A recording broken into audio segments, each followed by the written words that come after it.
Các bạn thân mến, thì theo yêu cầu thì hôm nay mình sẽ làm video hướng dẫn các bạn cách làm bánh mì hoa cúc, nhưng mà sẽ là một cái phương pháp nâng cao chút xíu, tại vì mình sẽ sử dụng thêm bước ủ bột cái và một bước làm khuấy trung bột gọi là thăng dong. Phương pháp ngày hôm nay sẽ thích hợp với các bạn nào mà đã có kinh nghiệm làm bánh mì hoa cúc nhưng các bạn vẫn chưa hài lòng với độ mềm của bánh, cũng như là muốn nâng cao kỹ năng của mình. Sự khác biệt của công thức này so với những công thức căn bản là khi bánh để vài ngày sau vẫn mềm, bánh không có mau bị khô. Hôm nay mình chỉ tập trung vào cái công thức và cái phương pháp tăng dong, cũng như là phương pháp ủ bột cái. Và Phương sẽ chỉ ra các lỗi tại sao bánh của mình xốp như bánh bông lan mà không thể xé sợi như là thịt gà.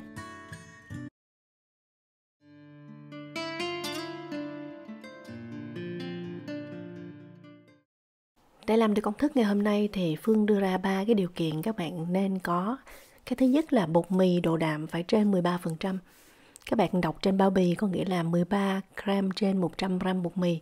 Còn nếu mà không kiếm được, các bạn có thể cho thêm vào đây là bột mì căn 5 gram. Có nghĩa là mình lấy bớt 5 gram bột mì của công thức và thay thế vào đây là 5 gram bột mì căn. Các bạn xem video clip nhớ mở thêm phụ đề để đọc thêm những cái thông tin quan trọng đi kèm. Độ đạm protein của bột ít hơn 13 thì sẽ rất là khó gánh được cái lượng nước và lượng bơ của công thức ngày hôm nay. Mình sẽ dùng 50% lượng bơ. Điều kiện thứ hai là các bạn nên có máy nhồi.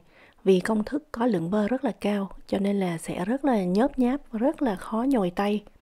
Bạn nào mà chưa từng có kinh nghiệm làm bánh mì hoa cúc thì mình khuyên các bạn nên thử một công thức khác có lượng bơ và chất lỏng ít hơn để mình nâng cao từ từ cái kỹ năng của mình.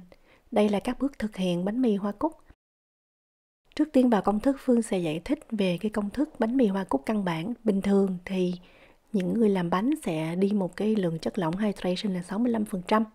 Trong đây là mình sẽ dùng 35 trứng và 30% là sữa. Để bánh được mềm, giữ được lâu hơn thì mình sẽ nâng cao cái lượng hydration nước lên đến 81-82%, có nghĩa là sẽ chênh lệch tới 50 gram sữa. Tuy nhiên cái lượng 50 gram sữa này các bạn mà cứ cho thẳng vào bột thì bột sẽ không có chịu nổi đâu. Cho nên là mình sẽ dùng cái phương pháp tăng dong. Tăng dong là phương pháp khuấy trùng bột. Mình sẽ sử dụng 1 bột và 5 nước. Lát nữa Phương sẽ giải thích thêm. Bây giờ mình sẽ vào bước đầu tiên là bước ủ bột cái. Phương sẽ dùng 90 gram sữa, không dùng sữa lạnh mà cũng không cần phải làm nóng sữa. Đây là sữa nhiệt độ phòng, sữa nguội đó các bạn. Cho vào phần bột cái này 1/2 muỗng cà phê đường, 1 gram men. 1 gram men thì sẽ tầm là 1/4 muỗng cà phê. Nếu mà các bạn làm bánh có được cái cân tiểu ly như vậy thì càng tốt. Nhất là đo những cái nguyên liệu như là bột nổi hay là bột khai, men khô thì nó sẽ chính xác hơn là mình chỉ đơn giản là dùng muỗng đo. Tại vì dùng những cái muỗng đo những cái loại bột, men, chất lỏng nó rất là khác nhau về cái trọng lượng, tuy là cùng một cái muỗng. Chỉ cần khuấy đều. Mình cho tiếp vào đây là 90 gram bột mì. Lượng bột mì Phương sử dụng là 30% tổng lượng bột của công thức. Hôm nay công thức mình sẽ dùng tổng lượng bột là 300 gram, đủ cho 2 ổ oval. Mình sẽ ủ cái bột này ở nhiệt độ 25-26 độ C cho bột nở ít nhất là trong vòng 3 tiếng đến 4 tiếng. Các bạn đừng có để ủ bột quá nóng. Mục đích của mình cho men nở chậm chút xíu để có thời gian tạo đủ một lượng axit lactic. Bột nở gấp đôi. Căn phòng thì mình có thể cho vào tủ lạnh 1 tiếng đồng hồ cuối. Hỗn hợp cần phải lạnh khi mình nhồi bánh mì hoa cúc thì sẽ tốt hơn. Bột cái phải nở đỉnh, mặt bột có rất là nhiều bọt khí. Bột cái mình cũng có thể làm trước 12 tiếng và cho ngay vào tủ lạnh. Bước sang bước làm thăng dong. Thăng dong thì mình sẽ dùng 50 gram sữa, tỷ lệ 5:1, có nghĩa là 10 gram bột. 10 gram bột này là mình sẽ trích ra từ cái tổng lượng bột của công thức. Sau khi khuấy đều cho bột tan thì mình bắt lên bếp khuấy trùng. Sữa rất là máu sôi và rất là dễ bị khét, mình phải khuấy liên tục.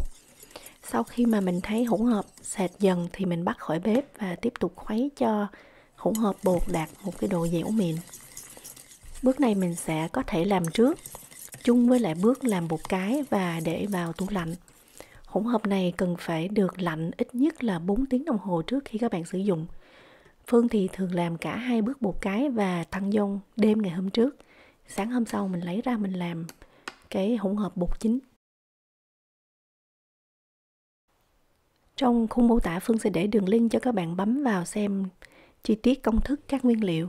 Cho vào bột chính thì mình sẽ cần nữa là 200g bột. Bạn nào ở Đức có thể kiếm mua cái bột mì này của Ý trên Amazon. Còn bột mì của Đức trong các siêu thị thì làm cái món này rất là dễ thất bại, tại vì bột mì số 13 của Đức độ đạm rất là thấp, chỉ tầm 11 đến 11,8%. Phương dùng 30% đường, có nghĩa là 90g. Phần trăm luôn tính trên tổng cái lượng bột khô nha các bạn. 2% muối, tức là 6g. 5g bột custard, đây là bột trứng, ở Việt Nam mình hay gọi là bột sư tử, bột lion. Ở đây là Phương dùng cái hiệu của Anh. Đây là chén bột cái mình đã chuẩn bị từ đêm hôm trước, hoặc là 4 tiếng nhiệt độ phòng. Phương pháp dùng bột cái sẽ giúp bánh nở tốt hơn, bánh không có bị hôi men, và cái phần trăm men khô mình sử dụng cũng chỉ là 1%, chứ không phải là 1,4% như là những công thức căn bản. Phương hay nói phần trăm để cho các bạn nếu mà làm số lượng nhiều các bạn có thể tự tính lên nha. Còn đây là cái hỗn hợp bột thằng dông. Lượng men khô mình dùng là 1%, tức là 3g. Trong đây thì 1g mình đã sử dụng vào cái phần bột cái. Bây giờ mình chỉ cần 2g cho vào cái hỗn hợp bột chính là 1/2 muỗng cà phê. 105g trứng gà thì nó sẽ tầm là 2 trứng, tùy theo độ lớn nhỏ của trứng. Nếu mà trứng ít hơn cái lượng 105g thì các bạn có thể châm thêm vào đây là sữa. Đặc tính của bánh mì Hoa Cúc là lượng bơ cao, phải trên 45-50%. Phương dùng ở đây là 150g. Lượng bơ ít hơn 40% thì sẽ thuộc về dòng bánh mì ngọt, chứ nó không phải là bánh mì Hoa Cúc. Thay vì cắt bơ thành những thỏi thì mình nên cắt thành những lát, thì mình thấy là bơ sẽ dễ hòa quyện vào bột hơn. Bơ này sẽ là bơ lạnh, có một cái độ mềm. Nhiệt độ bơ sẽ là 15 đến 16. Trứng này Phương cũng sử dụng là trứng nhiệt độ tủ lạnh nha. Mình cho tất cả các nguyên liệu vào thau nhồi, giữ lại muối và bơ mình sẽ cho vào sau. Thời gian nhồi bánh mì Hoa Cúc sẽ rất là lâu, cho nên là một cái lực ma sát tạo ra làm cho bột nóng lên.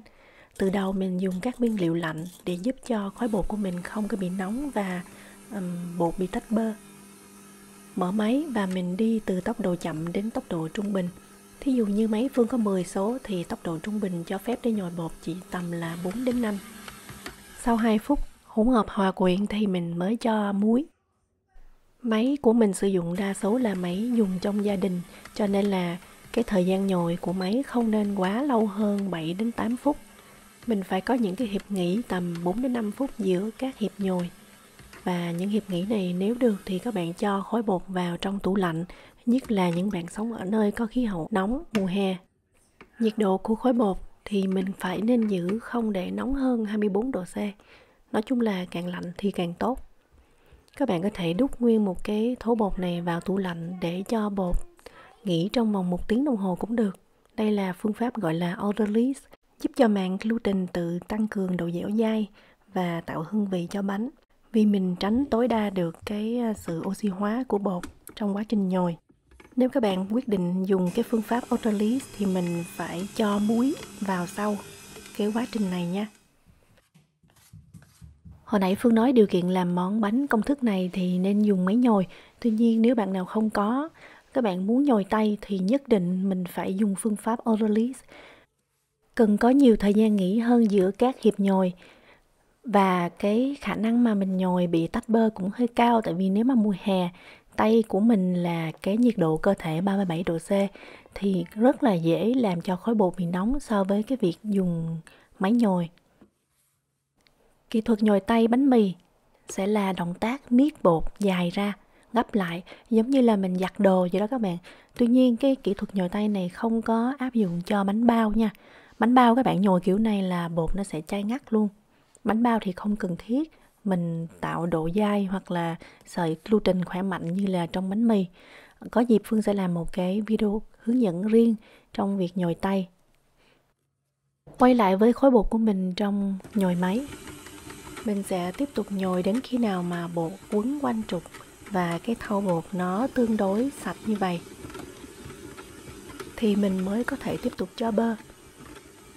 Nói chung là thời điểm cho bơ càng trì hoãn về sau thì càng tốt, khi mà khối bột đã có được một cái độ dẻo dai. Lúc đó bạn cho 50% hoặc là 60% bơ gì nữa thì bột cũng có khả năng hòa quyện thành khối rất là dẻo và bóng. Còn nếu mà khối bột chưa kịp dẻo dai, các bạn cho bơ vào quá sớm thì nó sẽ loãng ra giống như là một cái hỗn hợp bánh pancake. Trên màn hình các bạn đang xem là một thí dụ có lần Phương làm. Thì mình cũng hấp tấp cho bơ vào. Khi này hỗn hợp bột của mình nó chưa có quyện lại thành khối dai mà mình đã cho bơ. Nếu mà cố gắng kiên trì nhồi thì bột cũng thành khối và cũng có khả năng kéo màng. Tuy nhiên, bánh sau khi nướng sẽ có hiện tượng xốp rộp như là bánh bông lan, chứ không có tạo thành những cái xớ dai. Quay lại một lần nữa với khối bột chính của mình. Bây giờ mình sẽ cho bột ra bàn và đập bột.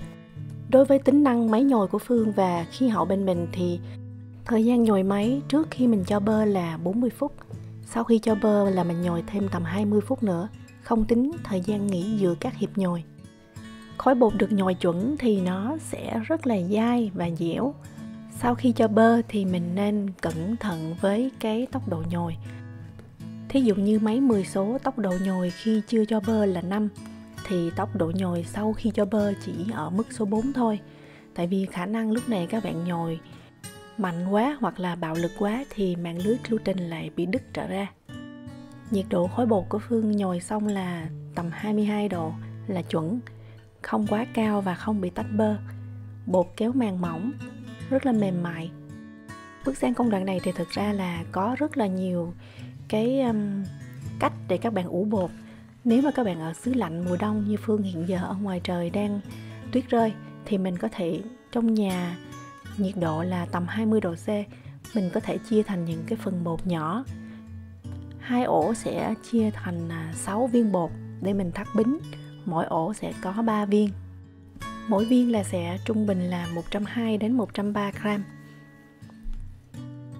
Trước khi vê bột thành những sợi dài để thắt bím thì mình cho bột nghỉ trong tủ đá tầm 40 phút. Mục đích là để cho bơ cứng, bột cứng thì mình dễ tạo hình hơn, chứ không phải là mục đích của mình là ủ bột. Ủ bột tủ đá là một cái cụm từ không đúng, có lần Phương đã giải thích. Còn đối với các bạn ở xứ nóng mùa hè thì các bạn rất là khó chia bột. Khi mà cái khối bột của mình quá mềm thì các bạn cho nguyên một khối vào tủ đá. Và sau khi bột nghỉ trong tủ đá 40 đến 45 phút thì mình mới chia phần, giống như trên màn hình các bạn đang xem. Về khuôn bánh thì ở đây Phương cũng dùng 2 cái khuôn nhôm chiều dài 20 cm oval. Các bạn có thể lót giấy nến hoặc là thoa dầu và rắc bột khô. Bột sau khi đã cho nghỉ trong tủ đá thì mình sẽ lấy ra, cán thành những cái hình chữ nhật có chiều dài khoảng chừng 1 gang tay. Các bạn cuộn lại, mép bột thì mình cán mỏng hơn chút xíu. Cuộn chặt tay lại, khép mí bột. Cứ một thỏi bột như vậy các bạn lại cho ngược trở vào tủ đá và mình làm tiếp những cái phần tiếp theo. Vừa xong với miếng bột cuối cùng thì mình lấy cái thỏi bột mình đã vê dài đầu tiên ra, và lúc này miếng bột nó cứng, mình vê tròn và dài dễ dàng hơn. Nếu các bạn muốn cái múi nó to to mập mập á, thì mình có thể vê dài bằng chiều dài 1,5 chiều dài khuôn. Để sợi bột không có bị dính xuống bàn và không bị sần sùi thì mình nên sử dụng thêm chút xíu bột khô để làm bột áo. Nhưng mà dùng cái số lượng cần thiết nhất có thể, không nên lạm dụng quá nhiều nha. Với chiều dài sợi bột này thì mình sẽ cho ra chiếc bánh có những cái múi to. Còn nếu sợi bột gấp đôi chiều dài khuôn thì cái múi nó sẽ nhỏ và ốm hơn, thì tùy vào cái sở thích của các bạn. Tuy nhiên khi mình thắt bính thì mình không có thắt quá chặt tay và cũng không có thắt quá lỏng. Bạn nào mà cần bánh ăn gấp, các bạn có thể để nhiệt độ phòng cho bánh nở và mình nướng luôn. Tuy nhiên bánh mì hoa cúc rất là complex, cái hương vị bánh rất là phức tạp do nhiều chất lỏng và trứng, bơ, cho nên là bánh sẽ thơm ngon hơn rất là nhiều khi mình ủ lạnh bánh qua đêm. Nhiệt độ tủ lạnh của Phương là 8 độ C. Cái này thì tùy vào cái nhiệt độ tủ lạnh của bạn. Bánh sau khi ủ lạnh 12 tiếng có thể là chỉ nở khoảng 30 hoặc là 40% thôi. Nó không phải là vấn đề. Không có thời gian nướng, các bạn cũng có thể để bánh lâu hơn trong tủ lạnh cũng được. Đến 24 tiếng cũng không có sao. Khi lấy bánh ra, mình chỉ cần cho bánh trở về nhiệt độ phòng tầm nửa tiếng thì mình thấy độ nở chuẩn thì mình có thể nướng. Còn nếu mà bánh ủ lạnh 12 tiếng, sau khi lấy khỏi tủ lạnh thì thời gian ủ ở nhiệt độ phòng có thể là lên đến 4 đến 5 tiếng tùy khí hậu nơi bạn ở. Nhiệt độ ủ không nên cao hơn 28 độ C và mình không có ủ bằng hơi nước ấm hoặc là chén nước gì hết. Các bạn cứ đậy lại như vậy cho bánh không bị khô bề mặt. Khi mà bánh bị quá nóng, ủ quá nóng thì nó sẽ bị tách bơ, mép bột dính lại với nhau. Lúc nướng thì nó bị rách trở ra, cho nên là những cái mép bột sẽ không có đẹp. Đây là những cái lỗi mà Phương đã nêu ra trong video clip lần trước. Bánh mì brioche theo của người Pháp hoặc là châu Âu thì có cái màu sậm. Còn người Việt mình thì thích cái màu hơi nhạt nhạt hơn chút. Ở đây thì Phương thường dùng một cái lòng đỏ trứng gà và 3 muỗng canh sữa. Cho tí muối vào đây. Muối có tác dụng là phân hủy protein, giúp cho bánh của mình khi mà mình phết lên cái hỗn hợp này nó không có bị vằn vện. Và mình cũng phết vừa phải, nếu mà để bánh đọng nước thì thớ bột bung bím cũng không có được đẹp. Rắc thêm tí xíu đường ngọc trai, mè hoặc là hạnh nhân lát. Bước này chỉ được làm sau khi lò đã làm nóng. Phương thường nướng nửa thời gian đầu 15 phút, có hơi nước, độ ẩm 170 độ C. Làm nóng lò thì mình làm 180, nhưng mà sau đó mình hạ xuống 170. Nửa thời gian sau là Phương nướng không có hơi nước, hạ 10 hoặc 20 độ C so với nhiệt ban đầu. Dù bánh nướng trong lò nhỏ hoặc là to thì cũng nên để tầng thấp nhất của lò, 2 lửa trên dưới. Lò của Phương có chế độ mở quạt nhưng mình không có dùng. Phương chỉ dùng chế độ mở quạt trong vòng 3 đến 4 phút cuối để cho bánh được thổi khô. Khuôn bánh sau khi lấy khỏi lò thì mình dọn khuôn một cái cho thoát khí, để bánh không có bị xẹp. Sau đó lấy bánh liền ra khỏi khuôn. Các bạn có thể thấy là khi bánh rớt ra khỏi khuôn thì nó rất là mềm mại, chứ nó không phải là cứng ngắc như là một cục gạch rớt ra. Tại vì cái món bánh này nếu mà làm không khéo, cái lượng nước quá ít thì bánh sẽ rất là khô, đặc biệt là sang ngày hôm sau. Còn cái công thức này sang ngày hôm sau bánh vẫn rất là thơm và mềm mại, có khi còn ngon hơn là ngày hôm trước nữa các bạn. Khi nướng vài lần quen nhiệt của lò thì mình sẽ tìm ra được cái nhiệt chuẩn mà không có cần phải dùng đến giấy bạc.